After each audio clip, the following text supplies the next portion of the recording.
Have you ever felt that no matter how many chords or progressions that you learn, you still sound amateur? Trust me, you're not alone. I've been playing guitar and writing songs for over 20 years, and even after making hundreds of videos, helping thousands of people write better music, I can tell you it's not about knowing more chords, it's about knowing the right techniques to use them. So today we're diving into the chord techniques that separate amateurs from pros. Let's start with a simple but powerful idea: pedal tones. A pedal tone is a constant note that sustains across multiple chords. This effect is best heard if the note that stays the same is the bass note. This can involve the use of inverted chords. These are chords where a note other than the root note, the letter that the chord is named after, is played as the lowest note. You can also play any note in the bass of a chord. These are known as slash chords, with the bass note written after a slash. I'll link a video at the end of this one if you want to learn more. You can experience the effect of pedal tones by playing every chord of a key with the root note of the scale in the bass.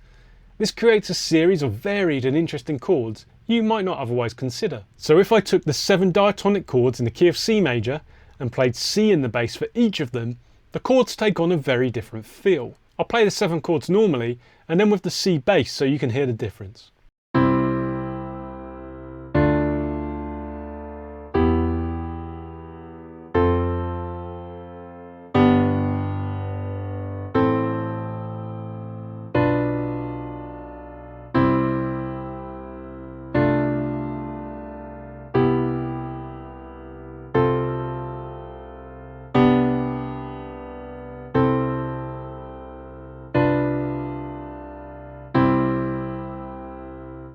You could also use this idea in chord progressions to tie the chords together.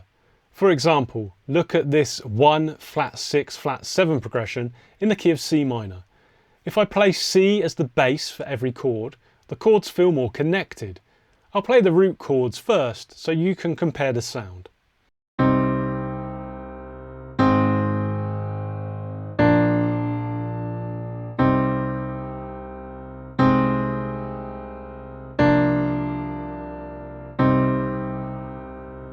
Pedals don't have to be bass notes, and actually the most common way you'll hear them is with the high notes D and G ringing out. This is due to the nature of the guitar, where in standard tuning, D and G can be played above each other on the 3rd fret.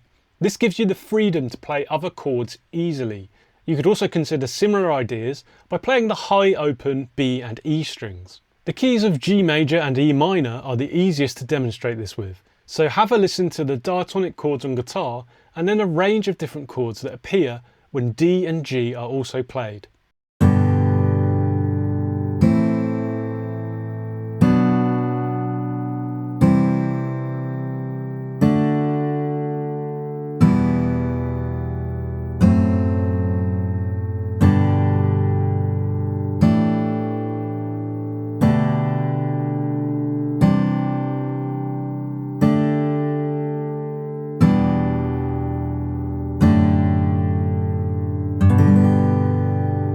If you're finding this useful, then give the video a like. It really helps more people discover these tips.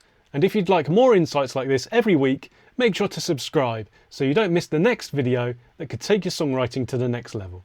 Another arranging idea that pros use is common tone progressions. This is where you use chords that have a note in common. This can quickly take you outside of diatonic harmony, but it allows you to create some fascinating progressions. For example, look at this seemingly confused progression. The common thread between all of these chords is the C note. If I play this up high, so it's an obvious pedal tone across the chords, it helps to keep the whole thing coherent.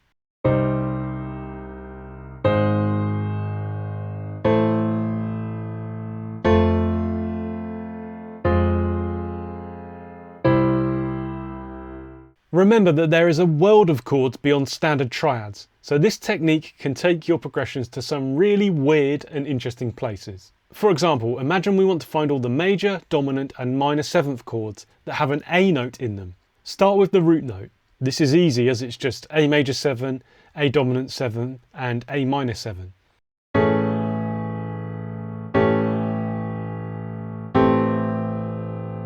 Then move on to the 3rd or flat 3rd note. This gives you F major 7, F7 and F sharp minor 7.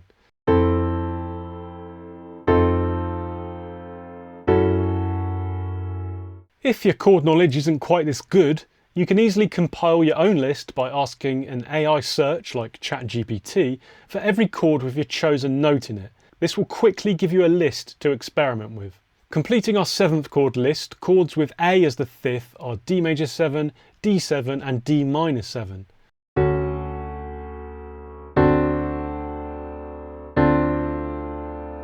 And then the 7th or flat 7th note of A gives us B flat major 7, B7 and B minor 7.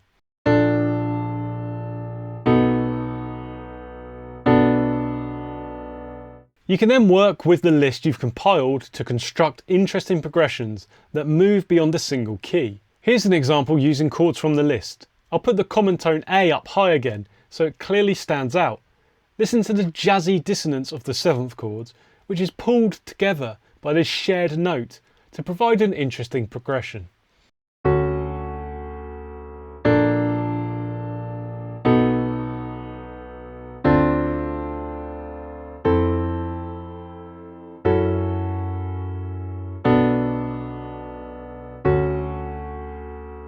I'll show you the next technique in a second, but if you're finding this all a bit challenging and you just want some help writing your first major key song, then check out my course, Write Your First Song in 1 hour. Learn more at onehoursong.com or click the link in the description below. The next technique is a simple but effective idea, line cliches. These are commonly found because they are easy to achieve by experimenting on the piano and the guitar. Essentially, if you repeat a triad and then change the melody note or the highest note played above it, then you create a new chord. For example, if I repeat a C major chord and then create a descending top note from C to B to A to G, then we create a progression. C, C major 7, C6, C. Have a listen to that now.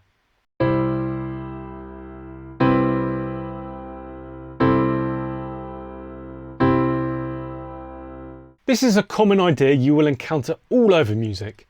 Listen to the verses of Something by the Beatles for a classic example. The next technique is called a lament bass.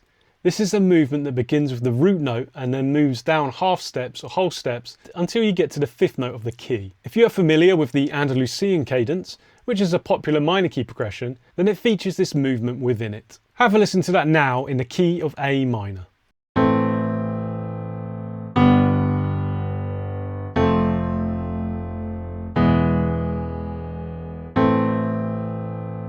This often requires the use of chord inversions to maintain the movement. It's just as at home in major keys, as you can hear in this next C major key example, which uses the 5 chord G major in first inversion and in root position.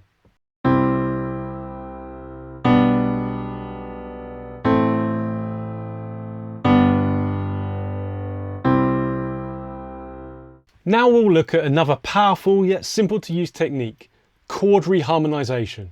As you've seen already, the lowest note or bass note of a chord is important for defining a chord. If you take existing chords and add additional bass notes on repeat, then they become entirely different chords. A bit of chord knowledge can help you out here, so if you want to get up to speed, you can check out the extensive back catalogue of videos on my channel. Or you could try and ask ChatGPT again. Let's look at an example. We'll start with a simple 1-6-2-5 progression in the key of C major. If you play an A note under the 1 chord C major, then it becomes an A minor 7 chord.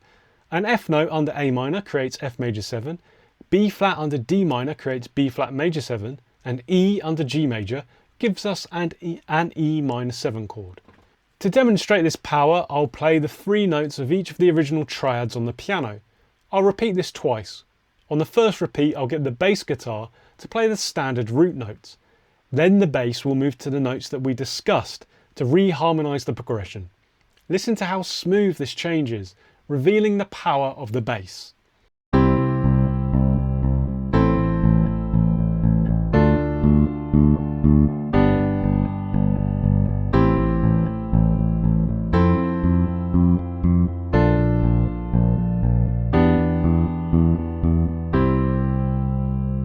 The problem with these arranging techniques is that they rely on you knowing how to effectively change and manipulate the bass notes of chords. The key to understanding this is to become familiar with inverted chords.